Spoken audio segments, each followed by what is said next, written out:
Oi, bem-vindos todos vocês ao Globo News Painel aqui do estúdio da Globo News de São Paulo. Como é que é isso quando ex-inimigos, ou melhor dito, quando inimigos se abraçam? Eu estou falando do Irã e dos Estados Unidos. Ou quando amigos, China e Japão, se odeiam, como parece que é o que está acontecendo. Temos uma chance para a diplomacia quando a gente fala agora de relações internacionais, ou ao contrário? As relações entre alguns dos principais atores internacionais está se tornando mais perigosa e mais difícil. É isto que nós queremos discutir nessa edição do Globo News Painel, como eu já disse, aqui de São Paulo. Quais são as perspectivas das relações internacionais? 3 são os nossos convidados aqui no estúdio da Globo News. O embaixador Sérgio Amaral está conosco. Ele é diretor do Centro de Estudos da FAAP e preside também o Conselho Empresarial Brasil-China. Está conosco ainda Samuel Feldberg, professor de Relações Internacionais das Faculdades Rio Branco. Samuel integra o GACINT, é o Grupo de Análise e Conjuntura Internacional da USP. Nosso terceiro convidado é Alexandre Futili. O Alexandre é professor de Relações Internacionais da Unesp, é a Universidade Estadual Paulista, e também integra o Grupo de Defesa e Segurança Internacional, GEDES, também da Unesp. Neste momento eu aproveito para mandar minha saudação especialmente a você, o ouvinte da CBN, que nos acompanha todos os sábados à noite. Sérgio, causou uma grande celeuma o acordo entre Irã e os Estados Unidos. Alguns dizendo erro histórico, outros dizendo finalmente deu ao Obama a oportunidade de ele começar a olhar para onde ele queria, para a Ásia. E ali, Japão e China começam a mandar um avião para cima do outro por causa de ilhas que, na verdade, simbolizam uma briga secular de soberania. Que perspectiva a gente tem desse mundo? William, esse mundo está se movendo muito rápido, de uma forma muito complexa. Eu acho que é preciso separar as coisas para ver se a gente consegue entender um pouco. Vamos começar pelo Irã. Eu acho que o Irã ainda é um acordo provisório, ainda é um acordo frágil, mas ele pode sinalizar um caminho.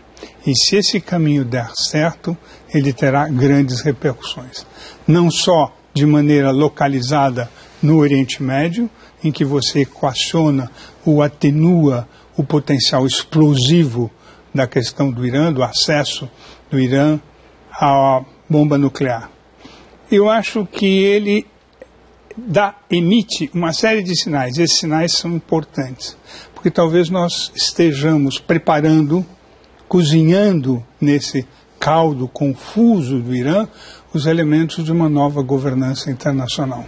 Nova governança em que os Estados Unidos emergem claramente como uma potência que reconstrui o seu papel nesse mundo novo, multipolar. Que está se transformando rapidamente, como você disse.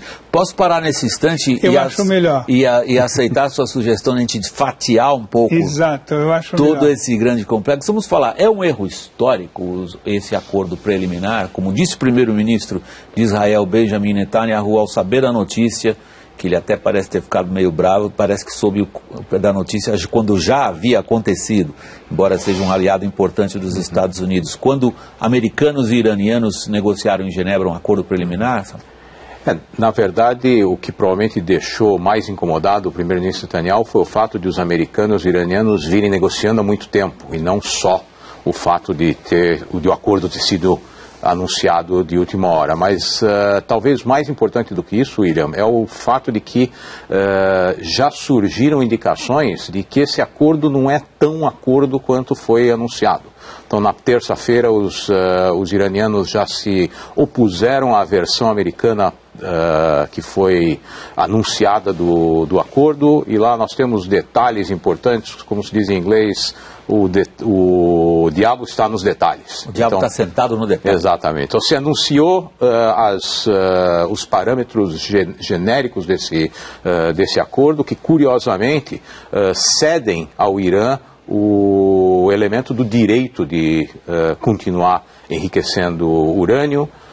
Um dos pontos importantes que foi anunciado foi a interrupção dos trabalhos no reator de Arak, que teoricamente é a via paralela pela qual os iranianos poderiam chegar até um reator artefato a partir nuclear. do qual se pode reprocessar o combustível e obter plutônio, exatamente. Que é o caminho que fizeram todas as potências nucleares até hoje, incluindo Israel, o Paquistão e a Índia. Nenhum deles iniciou diretamente um processo através do enriquecimento de urânio. Então, faltam esses detalhes.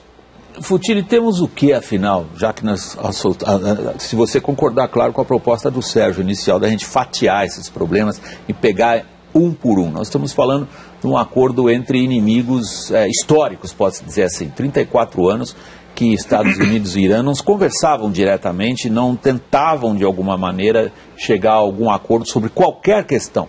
E aí há um acordo preliminar que o Sérgio considera ser cumprido, capaz de abrir caminhos, de levar a uma transformação bastante significativa do que está acontecendo no Oriente Médio. E Samuel nem tanto. Samuel diz, não chega nem a ser um acordo. Agora, quando começam a vir os detalhes, a gente começa a perceber que mudar muito não vai. E você, Futili? Quando a gente olha este acordo, ou o fato de Estados Unidos e Irã se sentarem em torno de uma mesma mesa, a gente percebe que esta é a grande novidade, né? Os Estados Unidos, pelo menos desde a Revolução Iraniana em 1979, se recusavam a se sentar em torno de uma mesma mesa com o Irã. Como consequência, o que nós tivemos? Nós tivemos aí uma política norte-americana para a região, onde os Estados Unidos claramente, por exemplo, apoiavam ou adotavam uma política de que o inimigo do meu inimigo é meu amigo, um apoio quase que acrítico a Israel, e ainda eu diria que, além desses dois pontos do apoio quase crítico, a aliança com monarquias ali bastante problemáticas, para dizer o mínimo, ali do Oriente Médio. E como resultado, na outra mão, o que nós tivemos? Nós tivemos um crescimento da instabilidade na região nesse período, a partir de 1979, a consolidação de lideranças como Saddam Hussein, o surgimento do Hezbollah em 1982, posteriormente do Hamas em 1987, enfim, entre outros fatos aí, nada alvissareiros. Mesmo as sanções sobre o Irã, a principal parte penalizada acabou sendo a população, que está convivendo com uma inflação de quase 40% ao ano e um desemprego de mais de 10%. Eu acredito que o presidente Obama tem bastante claro, em primeiro lugar, que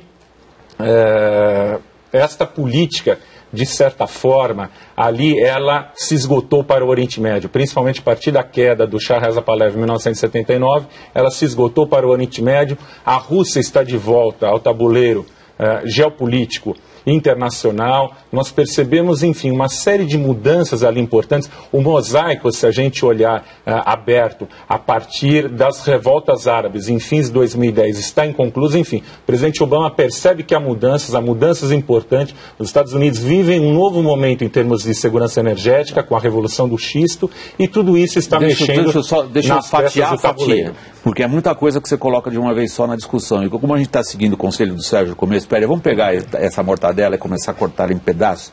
O pedaço que nós cortamos em primeiro lugar é isso que vocês fizeram nessa primeira intervenção. Que significado tem esse encontro entre inimigos? Há, na fatia da fatia, um problema sério envolvendo o Irã e a comunidade internacional que interessa muitíssimo ao Brasil. E é um assunto da sua especialidade, inclusive, Sérgio, na sua carreira diplomática, que é em que medida os países que são signatários do Tratado de Não Proliferação Nuclear, e o Irã e através desse tratado se comprometeram a não ter a bomba atômica. Se o Irã está enganando ou não é um problema. Mas o outro é o seguinte: esses países têm direito ou não têm direito de desenvolver tecnologias nucleares? É o ponto que o Samuel levantou. Os Estados Unidos implicitamente acabam reconhecendo que o Irã tem, e pelo tratado tem mesmo. Isso nos interessa. William, eu acho que esse acordo com o Irã, ele emite sinais em várias direções. Uma das direções é essa. O Tratado de Não Proliferação diz que os signatários têm direito ao programa de enriquecimento de urânio para fins pacíficos. E reprocessamento. O famoso artigo 4. É o domínio da tecnologia nuclear, né, que nós aspiramos. A grande questão é como é que você sabe o que é o enriquecimento ou domínio da tecnologia para fins pacíficos e em que momento esse enriquecimento já se presta à produção da bomba. Essa é a questão desde que a bomba existe. Essa é a questão chave. A dificuldade política está no fato de que este acordo, essas negociações, tem um forte conteúdo de política interna em todos os países. Tem no Irã, tem em Israel, e Netanyahu possivelmente está falando para a sua opinião pública interna quando ele faz essas declarações, e tem para a opinião pública norte-americana. Agora, o que acontece? É que este acordo, que é um acordo incompleto, que é um acordo preliminar, ele mesmo preliminar, ele simplesmente faz um congelamento. Pare onde está. Enriqueça, mas não acima de 5%, diminua o seu estoque de urânio enriquecido a 20%. E deixa a gente lá olhar. E deixa ser feita uma inspeção como nunca foi feita igual. Porque tem o tal do protocolo adicional que nem nós aceitamos. Agora, a importância disso é não só você equacionar a questão do Irã, que redistribui as cartas no Oriente Médio e tem fortes implicações para a governança mundial. A questão é que ele vai fixar uma série de critérios objetivos, quantitativos, verificáveis, para dizer até onde você enriquece dentro daquilo que é permitido, que é o objetivo de enriquecimento para fins pacíficos, e onde é que o seu programa nuclear extravasa este limite. Se o Irã vier a aceitar este tipo de regra, Estados Unidos, ou o P5+1, esse mais um também é outra coisa muito interessante que valeria a pena a gente comentar. Que é a Alemanha. Que é a Alemanha, que está entrando para o Conselho de Segurança, pela porta informal, mas isto é a reforma em curso do Conselho de Segurança. Bom, mas só para completar. Vamos voltar para a fatia da fatia. Só esse pedacinho. Na hora que este acordo, que por enquanto diz, fica tudo como está enquanto a gente negocia o acordo final durante 6 meses. Se o acordo final consolidar esses critérios, estes serão parâmetros que vão valer para todos. Para o Brasil, porque inclusive. O único país que passou de uma potência não nuclear para potência nuclear foi a Índia, e isso acabou. Não haverá outro. E os outros vão ter que se conformar com os critérios objetivos que vierem a ser negociados com o Irã. Samuel, dentro do que o Sérgio está dizendo, que a ideia de que esse acordo possa projetar, e foi a ênfase da sua primeira intervenção também, esse acordo sugere um tipo de governança, isso nos interessa ao Brasil diretamente, porque são regras dentro das quais nós vamos ter que viver. Eu queria considerar, ou melhor, eu queria que você considerasse uma afirmação de um comentarista americano na semana passada, o Richard Haas, que ele é o presidente do Council of Foreign Relations, é um dos grandes especialistas em política externa americana e em situação internacional, e ao falar da situação com o Irã, ele diz assim: o Irã é um desafio a ser enfrentado, não é um problema a ser resolvido. Será que um pouco da reação negativa de Israel em relação a esse acordo não está diante do fato de que o Irã acabou sendo aceito como uma potência regional com a qual a gente tem que lidar, eles vão estar lá? Essa discussão remete ao que vem ocorrendo, no mínimo nos meios acadêmicos nos Estados Unidos ao longo dos últimos anos, e nós já tratamos disso aqui, que é a discussão entre impor ao Irã o final de um programa nuclear que pode terminar com artefatos militares, ou lidar com um Irã nuclear. Essa é a grande discussão. O que os Estados Unidos vão ter que fazer no futuro? Aceitar que o Irã pode se tornar uma potência nuclear e como lidar com isso, ou impedir efetivamente que o Irã se torne uma potência nuclear. E os Estados Unidos hoje estão numa situação muito incômoda porque eles vêm num processo de neutralização da sua influência nos Estados Unidos. Eles optaram por não enfrentar a Síria a partir da proposta russa. Eles agora entram num processo de negociação com o Irã que é inédito, e já que nós estamos olhando para o salame inteiro e fatiando, eu deixo o gancho aqui do que está acontecendo na Ásia, que você mencionou. Nós vamos pegar isso aí. Talvez a China esteja reagindo a essa percepção de que os Estados Unidos não estão dispostos a um enfrentamento no momento. E o Irã certamente é um ator que cada vez mais está projetando a sua influência. Os países árabes, ainda que não se veja isso muito na mídia, as monarquias árabes do Golfo estão tão ou mais preocupadas que Israel com a possibilidade de o Irã enganar o 5+1 e eventualmente avançar no seu programa, que agora tem 6 meses para avançar, enquanto as sanções estão sendo, de certa forma, relaxadas. Alexandre, o Samuel, ele vira um pouco o argumento anterior do Sérgio. O Sérgio sugere, há talvez uma possibilidade que se estabeleçam regras. O Samuel diz, estabelecendo regras, não sei, tenho dúvidas, porém a dúvida maior que você levantou, se eu estou lendo corretamente o seu argumento, Samuel, é de que essa superpotência não é mais uma superpotência na medida em que ela não sabe o que ela quer fazer. Aliás, eu queria até dizer para você que está em casa e gosta de relações internacionais, vale a pena ler o Economist da semana que passou, tem uma reportagem de 14 páginas sobre essa questão, se os Estados Unidos ainda são essa potência capaz de impor a sua vontade. E ali tem um conceito que eu gostaria que você abordasse, Futilho, é o conceito da primacy. Não é mais a da hegemonia, mas a da capacidade de um país, através de ser o primeiro entre pares. Se há várias potências no mundo, como você destacou, um mundo multipolar, existe uma que é mais potência que as outras potências. E essa continuaria sendo os Estados Unidos. Então, e aí, para ver se você concorda ou não com o que o Samuel acabou de dizer, fraco ou não, mais vulnerável ou não, menos influente ou não, os americanos continuam dando cartas. Eu acho que, sem dúvida, o declínio relativo norte-americano é um fato. Quer dizer, acho importante sublinharmos este relativo. Isso é público notório. Agora, e também eu diria que esta unipolaridade, principalmente tal qual ela se desenhou no pós-Guerra Fria, ela vem crescentemente sendo colocada em xeque. Eu comentava na minha primeira fala que há uma mudança no tabuleiro geopolítico na região. Eu não diria que há um desengajamento dos Estados Unidos na região, mas sem dúvida há uma mudança, e essa mudança há um novo balanceamento no Oriente Médio, que acho que passa pelo Irã e pelo reconhecimento do papel do Irã como potência regional. Como potência regional. Isso, obviamente, desagrada tanto Israel quanto os árabes, né? Lembrando que Irã não é árabe, e principalmente a Arábia Saudita. Quer dizer, a gente percebe agora uma tabela informal entre a Arábia Saudita e Israel, quer dizer, lembrando que Riad nem reconhece Israel como Estado, né? Mas, digamos, é tão urgente, isso tem incomodado tanto ali o Oriente Médio, que inclusive a Arábia Saudita e Israel, seus serviços de inteligência estão estreitando laços a partir desta conversa, como o Samuel destacava, isso incomodou principalmente Israel. Soube-se que, pelos serviços secretos sauditas, que está ocorrendo desde junho, né? Ou seja, não é uma novidade. Isso ao que você se refere, só para informação de quem nos acompanha, porque esses assuntos dos quais nós estamos tratando exigem que as pessoas tenham o mapa do mundo na cabeça certinho. O que é o quê?